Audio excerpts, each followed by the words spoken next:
special guest today is Salminen Witt. She is the Chief Strategy and Marketing Officer with the Detroit Historical Museum, back with us again on the MegaCast. Rebecca, thank you for being with us. Well, thanks for having me. Always fun to be on. Appreciate having you on. So we're starting off the new year strong. We got events coming up very soon on Monday, January 17th, Martin Luther King Jr. Day. There will be a special event at the Historical Museum. Can you tell us a little bit about that event? Oh, yeah. You know what? We have a really fun time every Martin Luther King Day, and this one is going to be super special. The event is from 10 to 2, so we start off at 10 a.m. right off the bat with the Renaissance High School choir kind of singing us into the event for the day. And the day is going to be really filled with a lot of really cool stuff. So we've got the City of Detroit Arts and Culture Director, Rochelle Riley, who's going to be here talking about her new children's book, which is called That They Lived, African Americans Who Changed the World. She's actually going to be doing two talks, one right off the bat at 10:15 and another one at 11:45. So you have a couple of chances to catch Rochelle. Her book is available in the gift shop, and we're offering 20% off that day. So a good opportunity to grab that book for your little ones and listen to Rochelle talk about the experience of writing it and kind of what the book means to children today. We're really looking forward to having her there. There's going to be guided tours. If you are interested in coming for MLK Day and you're an adult, guided tours of our award-winning Detroit 67 Perspectives exhibition. Those will be going off at 10:30, 11:15, and 12:30. So lots of opportunities to see Detroit 67 and get kind of that guided interactive experience with that exhibit. It's a special exhibit, and even if you've seen it before, it's well worth another trip through, especially with one of our really awesome docents. There's going to be more live performances, so we're going to have some dancing in the house, some additional singing. Elisa Glazer is going to be with us, who's a spoken word poet.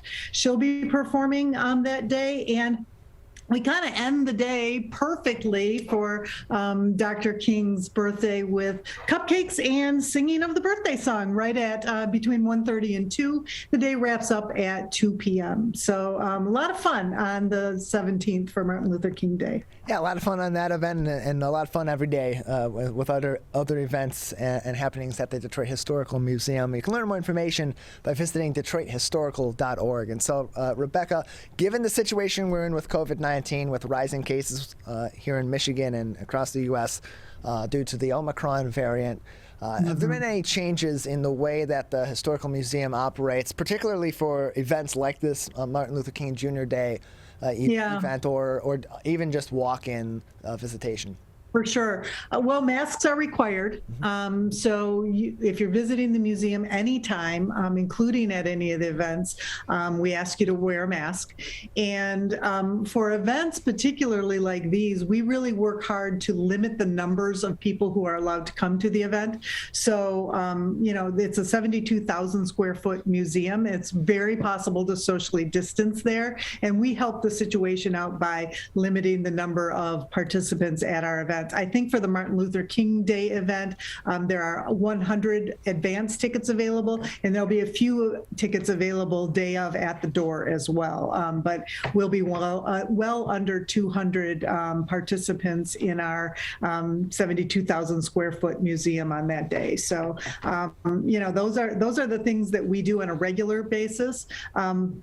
Obviously, we are, we're concerned like everybody is. And so when we've got things planned that are more appropriate or possible to do remotely, we do take a close look at what's happening out in the world. And our Third Thursday events, for instance, most of those are happening online right now because it's possible to do them online. You get the same effect from attending a lecture online as you do in person, maybe a little less fun. You don't get the in-person back and forth conversation, but it's possible to do them online. So those we've moved online. We're joined by Salminen Witt. She is the Chief Marketing Officer and so, the marketing officer and the chief strategy officer as well at the Detroit Historical Museum, joining us on the MegaCast. And so while we're on the topic of Dr. Martin Luther King Jr. Day, which is just a week from Monday, this upcoming Monday, it'll be a week after that. There's some historical significance related to Dr. King here in the Detroit area. And on June 23rd, 1963, it was a big day where a crowd of estimated about 125,000 people, including Dr. King, walked from Woodward Avenue to what's now the TCF Center, where he delivered a speech, an event called the Walk to Freedom. Tell us a little bit about that event, about that day, and some of the ways that your museum on Martin Luther King Jr. Day may be commemorating that historical day in Detroit's history.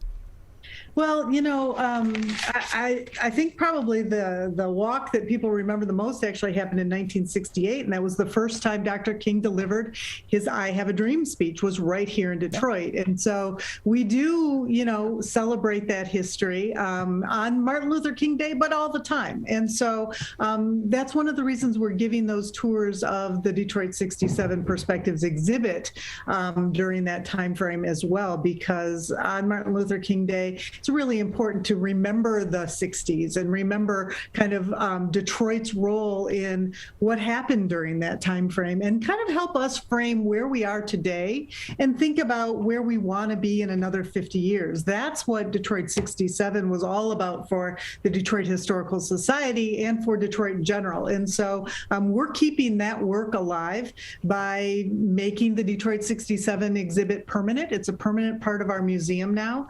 That exhibit isn't going away. And so even if you can't make it down or you don't feel safe on January 17th, it's still going to be there. And I encourage you to come and kind of absorb some of that history. If you were there back in the day, I can't tell you how many 12-year-old people I met who were 12 in 1967, but kind of remembering what that was like. But if you weren't there, if you were younger than that, and you find yourself as a Detroiter or a Metro Detroiter now, kind of helping understand how that history has helped inform where we find ourselves today. It's an important thing to do, and the exhibit has won every award in the country and took second across the world in 2019, and so it's a good one. We're joined by Rebecca Salminen Witt. She is the Chief Strategy and Marketing Officer at the Detroit Historical Museum. You can learn more information about the museum, including its permanent exhibits, such as Detroit 67, by visiting their website at detroithistorical.org. And so, Rebecca, there's other great events that are coming up later on in the month as well. On January 23rd, the ship models exhibit at the Dawson Great Lakes Museum will be opening. Can you tell us about that exhibit and what people can expect to experience when they go and they experience that exhibit at the Dawson Great Lakes Museum? Oh, for sure.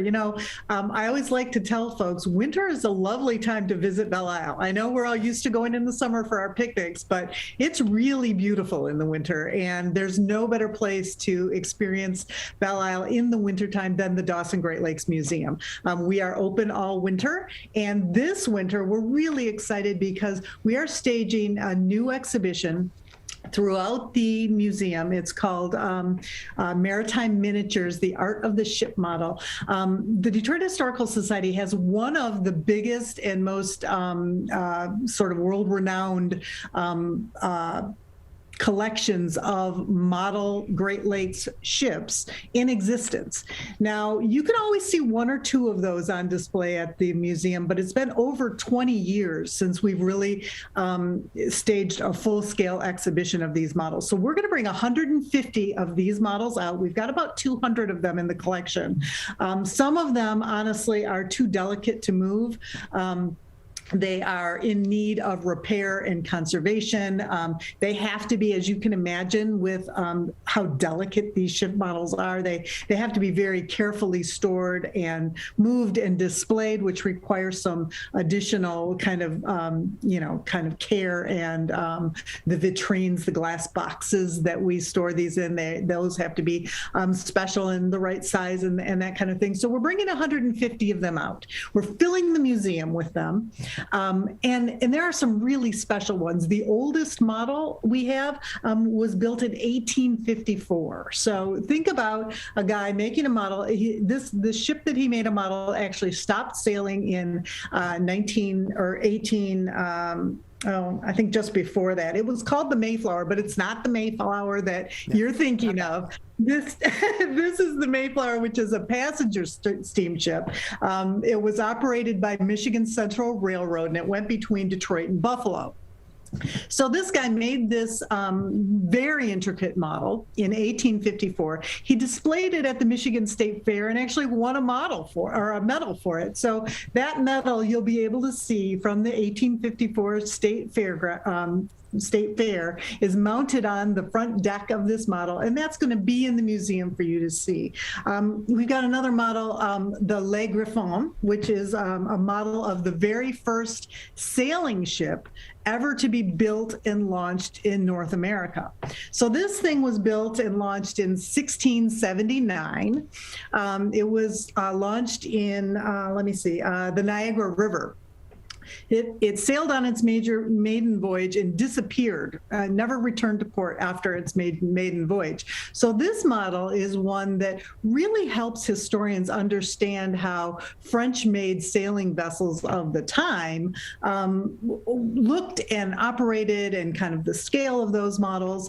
One of the things about these models that you're going to be able to see at the Dawson beginning on January 23rd is that they are built to scale. So the plans that are used to build these models could be used right now to build another full-size ship that's exactly the same as the ship as it once existed. So they're really amazing. I like to say, if you were a kid who loved to build models when you were little, or maybe you were one of those Lego guys who loved to build little intricate things with Legos, or maybe you were a girl who loved dollhouses.